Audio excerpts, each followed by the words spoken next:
What is going on, guys? This is Miasin. So in my last OCG metagame breakdown, I actually told you guys that I would be making a completely different video, this time going over the new article from Shunsuke Hiyama himself, the 2-times world champion. This guy is an absolute GOAT.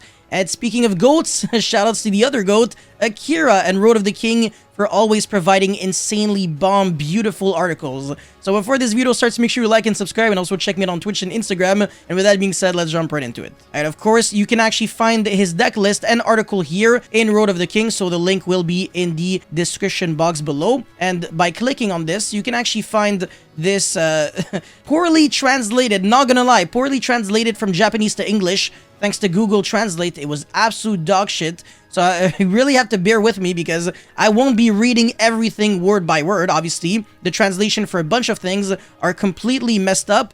But again, I will be trying my best. So yeah, thorough commentary by the world champion. So far, so good. Win rate increases just by reading Despia Dismantling New Book. Yeah, see, this doesn't mean much. Basically, you will improve at playing Yu-Gi-Oh! And playing Despia just by reading this article, which, you know, I can definitely agree with. So he's introducing himself. Hello, I'm Shunsuke Hiyama. Not everybody knows him, so he's basically telling, you know, I'm a world champion. He's actually a 2-times world champion, so 2015 and 2016. I believe it was with Satellar Knight and then Blue Eyes White Dragon, and he also got top 8 at the World Championship of 2017 with Shu King Dino Yang Xing, so he definitely knows his stuff. And this article is very well written, so it even has a table of contents. Reason for choosing Brave Despia: from now on, every time you see hero, it's always going to be Brave. So reason why he played the deck: advantage and disadvantage compared to pure Despia, so without the Brave engine. And then, you know, the explanation behind the ratios, so the main deck, the extra deck, and also the side deck options against a few popular decks. So in the mirror match, against Brave Tenyi, the very aggressive combo deck that we can see with Denglong, and then against Eldritch, and finally a conclusion. Alright, so first of all, why is he playing Brave Despia? Well, Brave, Branded Despia, whatever. I mean, at the end of the day, it's kind of like the same thing. First of all, the deck is very good through hand traps. As you can clearly see, it definitely can counter a lot of hand traps very efficiently. So Ash against the Maxi, and then Called by the Grave and the Crossout Designator, so 6 inherent outs to Maxi. But even the other hand traps, like Ash against your Branded Fusion, can be countered if you have either Aquamancer or Rite of Aramesia, so you can get your Brave Token engine going and then set up the Wandering Griffin Rider. So the deck is already very good against hand traps, which is a very good thing. And on top of that, the deck is very aggressive, so you don't actually need that much to kill your opponent, and being able to abuse Guardian Chimera is really good at interrupting your opponent, destroying cards, drawing cards, dealing a lot of damage. Mirror Jade is absolutely insane, exactly as he's saying. So basically just Mirror Jade and 2 monsters is already game. So you kill people at the speed of light literally just with one single Branded Fusion. And exactly as he is saying here, it is possible to counter Ash, which is the best hand trap against the Branded Fusion card, by playing the Brave engine. Yes, that was literally impossible to comprehend. I tried my best, but Urara is actually Ash in Japanese, so that was how I was able to understand. He's also saying that the deck can play an insane amount of hand traps. Here he's saying you can play 10 or more hand traps, which is absolutely the case, because as you can see, he's playing 3 Maxi, 3 Ash, 1 Ghost Bell, and 3 Imperm, which translates to exactly 10 hand traps. Now, I'm actually kind of shocked to see a world champion play with 41 cards, but hey, I mean, if you have a good reasoning behind it, I'm not going to be complaining too much. But yeah, Shunsuke also explains that he's one of the players, he's one of those guys that actually thinks that when he doesn't have a hand trap going second, he just feels like he's about to lose, so he really wants to play a deck that actually can play hand traps. And I can definitely understand that. I mean, going second in Yu-Gi-Oh! Is just getting worse and worse and worse. I mean, so many decks can actually make so many negates, so unfortunately, that is a problem. Now, this is a really interesting one. If you can actually understand what the Google Translate is trying to say, it's not even Shunsuke at this point. Shunsuke probably wrote it perfectly, but Google Translate is ass cheeks again, man. Basically, he's trying to say that there is no horrible, complete garbage bad matchups. So you're pretty much good against everyone. Nibiru for combo decks, Token Collectors for Brave Token, Joel and Logbird, and I think this is Ally of Justice Cycle Reader, but I could be wrong, against Drytron, and then Lightning Storm for trap decks. So in other words, you have a way to beat pretty much everyone, and also the cards that are good against Despia are completely, you know, useless against the Brave token. So in other words, it's really hard to beat both Brave and Despia at the same time because they complement each other so well. Alright, another really important and interesting thing that Shunsuke wrote, so the advantages and disadvantages compared to pure Despia. So a lot of people in the TCG might be kind of not really down to play Brave just because everybody's playing it. It might be kind of expensive, so people might want to play Pure instead. And Pure also has some cool things that the Brave version does not have. Well, I'm actually going to start with the advantages to play Brave over Pure. When you're playing Brave, of course, it's really obvious that you have more answers to cards like Ash because the Griffin Rider can negate it, so you just have more options. Also have a very good play through Dimensional Barrier, because if you are playing Pure Despia rather, and you're getting hit by Dimensional Barrier, you're not really doing too much. You're basically just searching a card with your Alubra and then you're almost passing turn. Whereas when you're playing with the Brave, you're still doing stuff, like you can still get the Equip spell, bounce a card, and then you get Griffin Rider, which is an interruption, and you get some form of board presence. So over time, it's still going to be really, really good, and at least you're not just passing turn right away. But yeah, again, in Pure build, you're literally doing nothing at all. And Dimensional Barrier is literally in everyone's side deck. I mean, in the mirror match, Kuki Kosaka's deck list, this is another world champion, 2019 with Salamangreat. And then even this deck does actually not have it, but it's a combo deck, so it doesn't really need it. But Eldritch obviously has Dimensional Barrier. It's a trap deck. You can really afford that. So Dimensional Barrier is going to be one of the best side deck cards for the next format, so definitely get ready for that. Alright, now the advantages to playing pure branded Despia over Brave Despia. Jesus, I'm actually going to have to get, used to that. So basically, the issue with Brave is that if you draw, let's say, Aquamancer or Rite of Aramesia with the Aluber, you pretty much have to make a concession, because with the Rite of Aramesia, you cannot use the effect of monsters that were normal summoned this turn. So sometimes you actually get to clog a little bit, which is very annoying, and you get to draw the bad cards like the Draco Bag, the Equip spell. Not the kind of card that you really want to see. Like, this is a brick, the Griffin Rider can be a brick, the Journey of Destiny can be a brick, and of course, drawing the Aluber and the Rite of Aramesia is just not the best. So sometimes you have useless cards in your hand, and when you're playing Pure, even though, yeah, sure, you have less ways to answer Ash and other hand traps just in general, at least you always have like playable hands.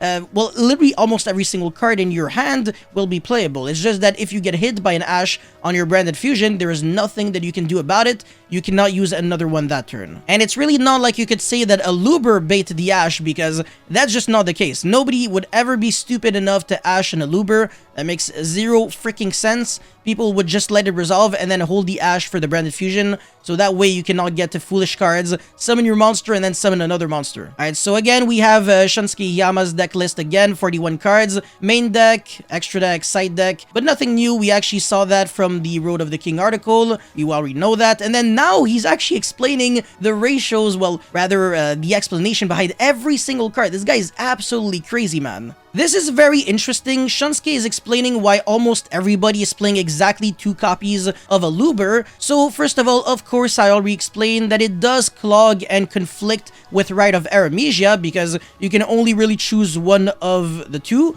So it's really hard to play 3 copies of this card. It's just going to be a brick. However, the first copy is also not enough if you're only playing 1, because sometimes you can search another one with Despian Tragedy, which is this card right there. So in other words, 2 is the perfect number. So 1 would not be enough, and 3 would be too much, because you can clog drawing either too many copies, so like 2 copies, which is a normal summon, that's not really great, and of course drawing the Rite of Aramesia as well, which is very annoying. Now, this is the reason why Tragedy is being played at 2. So in the mirror match, it's really just a question of spamming out branded fusion, and you really want to get searches with Despian Tragedy. So you can get a search when it's sent to the graveyard for a fusion material, or when it's banished. So this card is absolutely busted. It gets you your Aluber search and your Ad Libitum and your Comedy Despian. And one really cool thing about this card is also that you can turn it into Relinquished Anima. So you always have a Despia card in your graveyard, so you can use branded in red. So very, very easy to achieve, and you're going to get that search again. If you want to have a good resource game in grindy matchups like the mirror match, for example,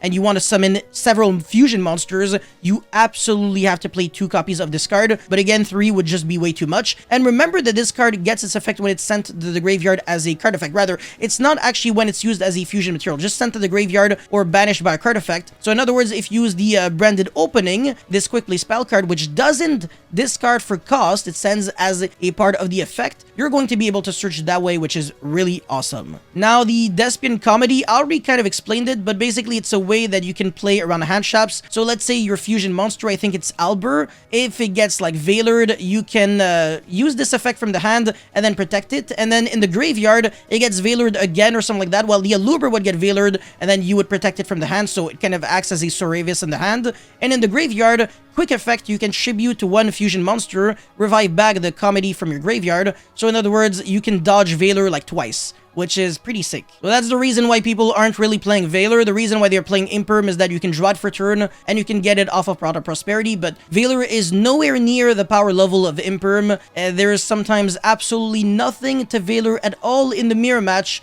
whereas Imperm at least can have some form of value. So he's only playing one copy of the Ad Libitum. That's not Tragedy, by the way. It's the level 8 monster that revives back a level 8 or higher fusion monster from a graveyard, or a Despia monster, or even from the Banished, when it is sent from the hand, I believe, or field as a fusion material. So that's kind of harder to trigger off than the effect of Despian Tragedy, unfortunately.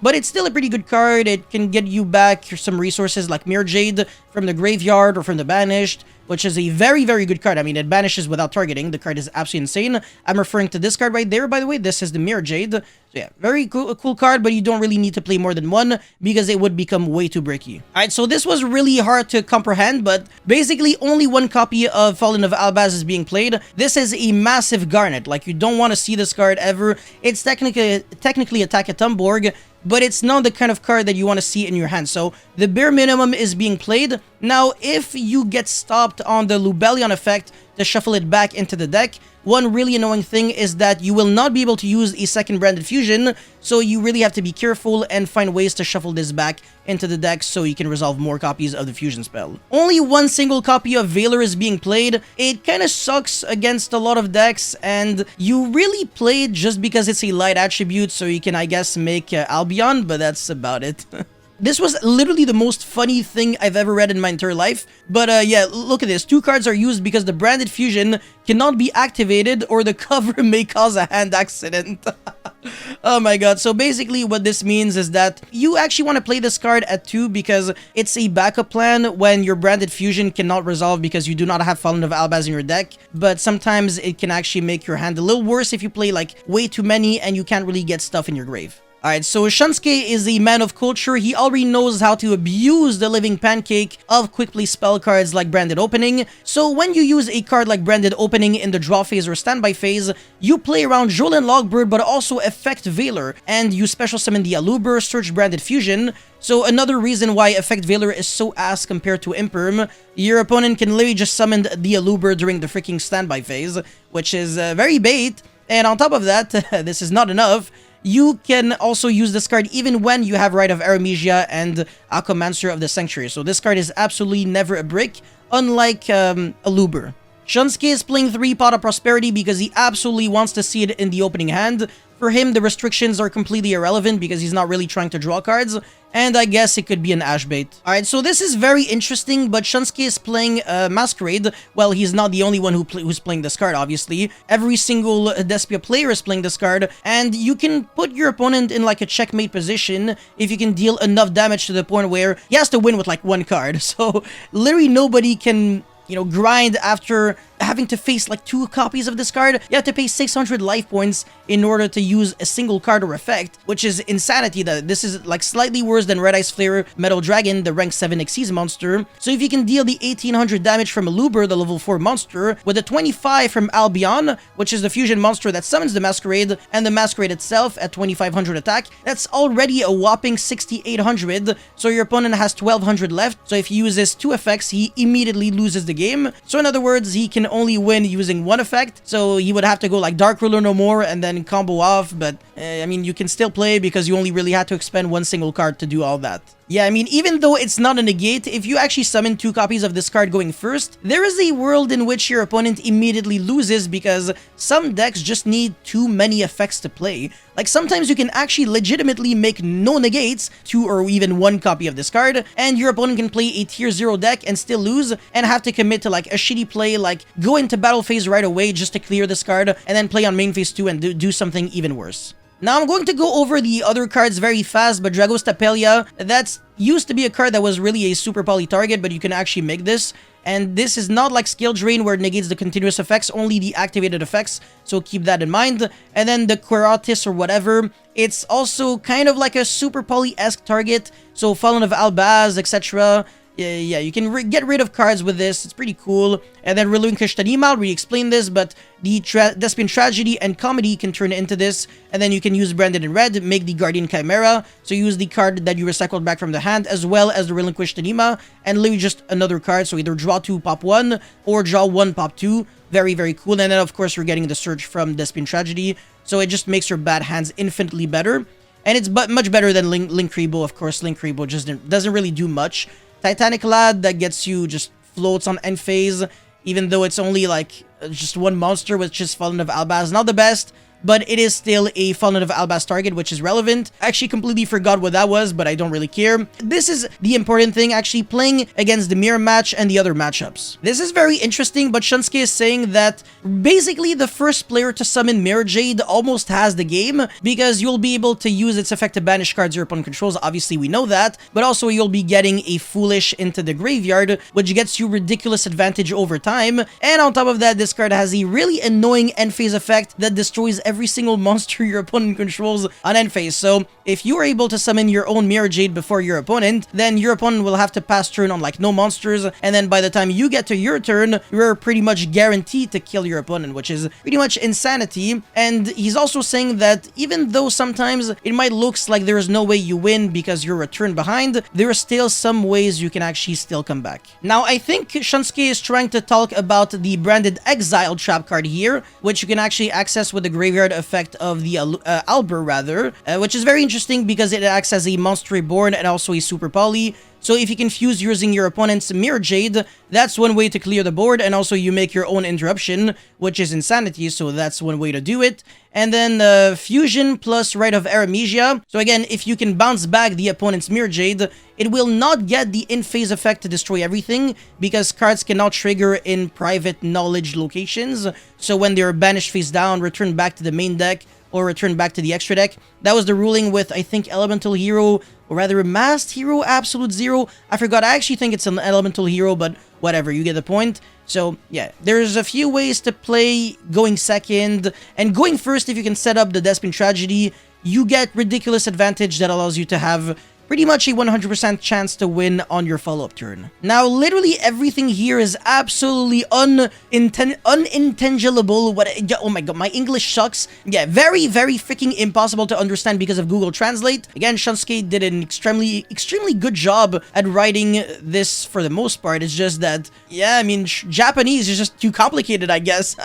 Yeah, I actually am so jealous of everyone who can understand Japanese, but yeah, he's explaining the utility of the cards that he's citing in and stuff like that. Yeah, whatever. I think he talked about Zooking Alpha, which is a card that he's side decking as a one of. So, I mean, if you draw it, you draw it, but that's about it. Effect Veiler, it's not the best because your opponent can actually summon the Aluber on draw phase or standby phase, which kind of sucks. And then Dimensional Barrier, of course, if you're going first, it's absolute insta-win. Yeah, I mean, this card is basically like back to 2017, I think, with like Zodiac format, where you use this and your opponent had to pass turn. Alright, I'm not even going to bother with this deck because it does not exist in the TCG. In case you don't know what that is, it is this deck, so Brave Tenyi. Look at the amount of banned cards, man. This is ridiculous. O-Lion, Maxi, Jet Synchron, freaking Vanity's Emptiness, Denglong, Galaxy Tomahawk.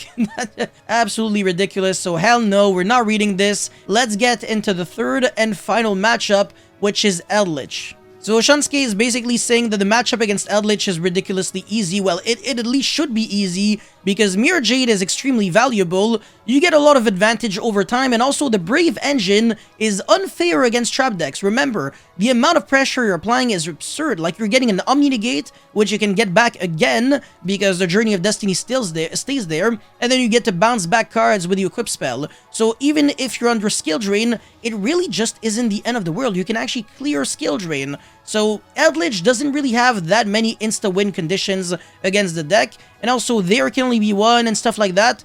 ironically complete trash because I think a Luber is a fairy, and then the fusion monsters, one of them is dragon, and another one I think is fiend or something like that. Wyrm, I forgot, but literally everything is a different type.